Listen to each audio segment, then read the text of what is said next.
Gorée, petite île paisible au large de Dakar. Mais derrière ce décor de cartes postales, c'est une page sombre de l'histoire de l'humanité qui se dessine. Ici, chaque pierre raconte une histoire de souffrance et d'injustice. Les visiteurs repartent souvent bouleversés.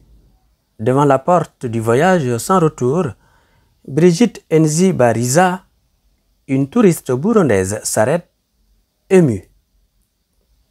Il y a un sentiment de tristesse en voyant comment les esclaves ont été maltraités. Les maisons dans lesquelles on les mettait, c'est vraiment triste. Ça fait souffrir pour tout Africain qui voit la situation dans laquelle ils étaient. Autour des maisons sur lesquelles on a maltraité les esclaves. Ce qu'on n'avait pas su, c'est ce que le pape est venu ici pour prier.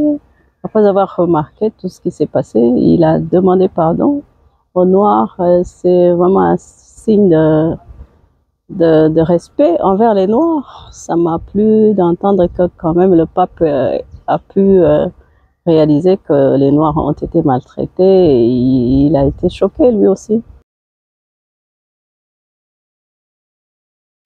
Là où on a déporté les Africains et on a également vu la porte de non-retour.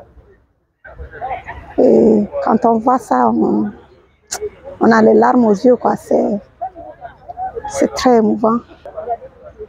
Plus loin, Marc Bazig Wankana, lui aussi burundais. Il contemple les petites cellules sombres où étaient enfermés hommes, femmes et enfants. Sa voix trahit une profonde tristesse. Il secoue la tête. Il est choqué.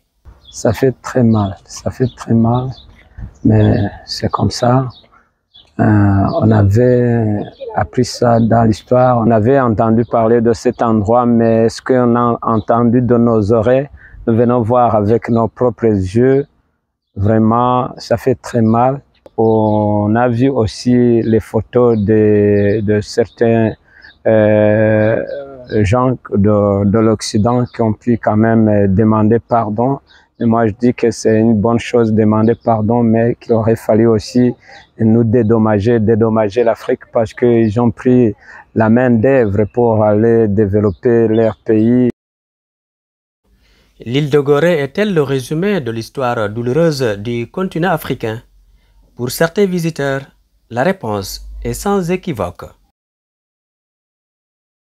Quand le guide nous racontait l'histoire que les Africains ont vécu ici à Gorée, c'est une histoire vraiment émouvante qui déchire le cœur. Et je trouve en cela, quand il parlait, je voyais le film se défiler devant moi. Et vraiment, ça fait déchirer le cœur. Les Africains ont vécu vraiment une histoire triste. Très triste. Quand on nous racontait l'histoire des filles qui sont violées par le colonisateur, tout cela, vraiment c'est triste, c'est émouvant. Ils doivent présenter pardon, c'est obligatoire. Ils doivent présenter pardon.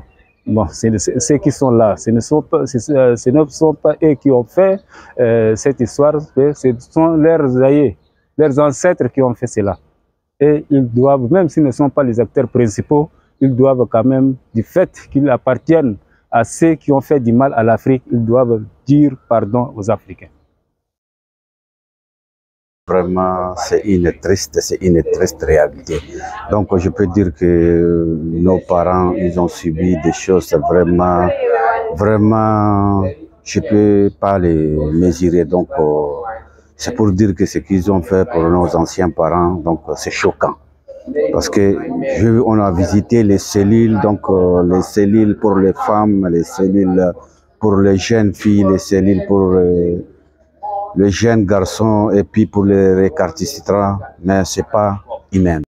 Gorée n'est pas qu'une île, c'est un cri, un appel à la mémoire.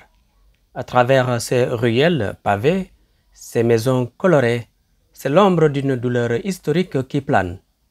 Mais ce lieu est aussi une invitation à réfléchir, à construire un futur où l'histoire éclaire la justice, justice déjà engloutie par les vagues de l'océan qui semble appartenir au monde du crépuscule.